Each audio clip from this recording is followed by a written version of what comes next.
안디옥 교회가 바울과 바나바를 파송을 하고 그렇게 해서 예수 그리스도의 복음이 이방인들에게 그리고 땅끝까지 세계를 향하여 전파되었습니다. 그런데 할례를 받지 않으면 구원받지 못한다는 주장, 그리고 이 주장을 하면서 결국에는 이 사역을 방해하는 결과로 나타나는데 그러한 사람들이 있었습니다. 1절 말씀 우리 다시 한번 읽겠습니다.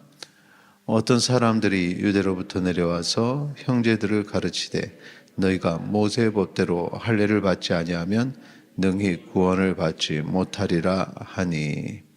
자, 지금 율법대로 해야 된다라는 것입니다. 핵심이죠.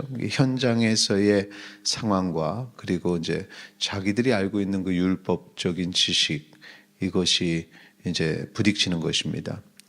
이 이방인의 할례 문제, 이것으로 인해서 이 안디옥 교회가 혼란이 생기고 다툼이 생기기 시작했습니다. 이미 우리가 그 1차 선교 여행을 통해서 살펴봤듯이 이 안디옥 교회는 이 선교 여행의 중심지였습니다. 그런데 혼란이 생겼고 이 문제를 예루살렘 공회에서, 예루살렘 회의에서 다루기로 합니다.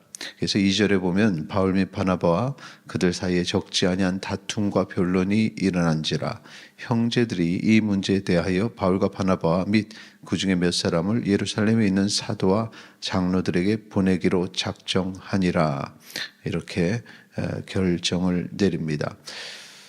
그리고 이제 공회에 참여한 바울, 그 자신이 이제 경험했던 일들을 설명을 하죠. 이방인에게도 성령이 임하였다라는 것이고, 바리새인들은 거기서 이방인들이 할례를 받아야 된다, 이렇게 주장을 합니다. 그리고 이것이 쉽게 해결되는 것이 아직 공론화된 이 주제가 아주 많은 여러 가지 논의가 그 자리에서 일어납니다. 7에서 11절까지의 내용을 좀 정리해서 말씀드리면, 논의 끝에 베드로가 한 말인데요. 하나님께서 바울을 이방전도를 위해 세우셨고 이방인들에게도 성령을 주셨다는 것이죠. 그래서 있는 그대로를 받아들입니다. 그리고 9절에 보면 이방인들의 믿음으로 마음을 깨끗하게 하셨고 11절에 보니까 이방인들도 주 예수의 은혜로 구원을 받는다는 것입니다.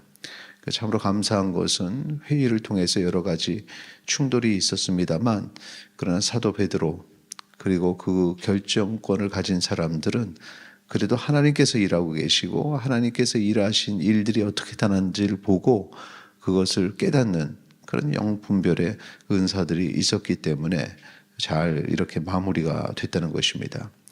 의견을 들은 공의회 의장 야고보, 예수님의 형제죠. 이 야고보가 정리를 합니다. 19절, 20절 같이 읽겠습니다. 그러므로 내 의견에는 이방인 중에서 하나님께로 돌아오는 자들을 괴롭게 하지 말고 다만 우상의 더러운 것과 음행과 목매어 죽인 것과 피를 멀리하라고 편지하는 것이 옳으니. 이게 지금 하나님께로 돌아오는 자들을 괴롭게 하지 말라라는 것이 이제 우리가 앞부분에서 문제 제기를 했던 율법대로 해야 된다, 또 할례를 받아야 된다 하는 주장들을 이렇게 지금 표현하는 거죠. 하나님께로 돌아오는 자를 괴롭게 하는 것이다. 그러니까 이것이 얼마나 그 당시에 깨어있는 모습인지를 우리가 알 수 있습니다. 그런데 이제 단서는 있습니다. 다만 우상의 더러운 것, 음행, 목매어 죽인 것, 피를 멀리하는 것, 그러니까 이런 것들이 이제 우상 숭배의 어떤 문화들을, 이방 문화죠. 이방 문화가 그 공동체 안으로 들어오는 것은 우리가 조심해야겠다. 그러니 그것은 한번 우리가 언급을 하자, 편지를 하자라는 것입니다.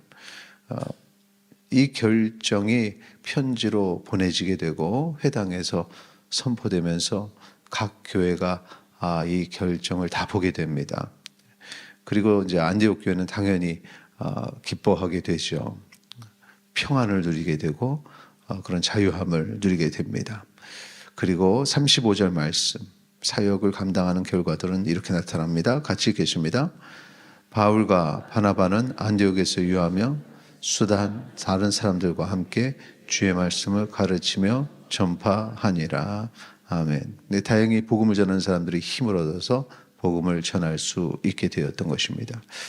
오늘 그 15장의 본문까지는 이제 예루살렘 회의에 대한 것이고 그 이후에 6절 이제 41절까지의 내용은 이제 다시 2차 전도 여행을 가는 그런 과정들입니다. 그래서 그 2차 선교 여행은 다음 장에 붙여서 우리가 다뤄보도록 하고 15장은 이렇게 마무리 짓도록 하겠습니다.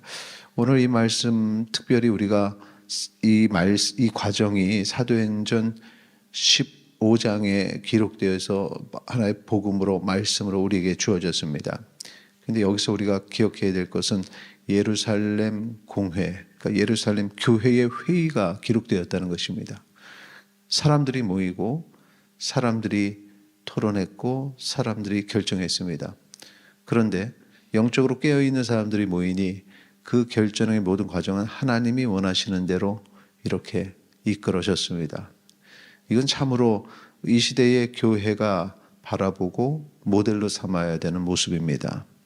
영적으로 깨인 사람들이 교회의 지도자가 되어야 되고 그 지도하는 과정 속에서는 어떤 전통이라든가 또 율법적인 어떤 이론들이 아니라 하나님의 말씀, 그 하나님의 말씀은 하나님의 뜻입니다. 하나님의 생각이 무엇인지, 하나님의 계획이 무엇인지를 알고 그렇게 교회 안에서 결정되고 그것이 사람의 결정이 아니라 이렇게 하나님의 뜻으로 기록되어서 오늘날 우리에게 주어지고 있다는 사실을 기억하시기 바랍니다. 그래서 교회에서 모여서 하는 회의는 이렇게 중요한 것입니다. 하나님의 뜻을 늘 찾고 그 뜻을 가지고 살아가시기를 소망합니다. 나는 하나님의 뜻을 안다 말하면서도 율법주의자들이 바로 그런 모습이죠. 내가 하나님의 뜻을 안다. 이것이 올바른 성경적인 생각이다. 그런데 그 율법주의입니다. 그것은 자기 생각입니다. 오늘 우리가 살아갈 때 항상 내 생각이 아니라 하나님의 뜻을 찾고 하나님의 뜻대로 살아가는 건강한 그리스도인 되시기를 축원합니다. 우리 이 시간에 함께 기도하겠습니다. 오늘도 주님의 뜻을 우리에게 알려주셔서 기도하시겠습니다.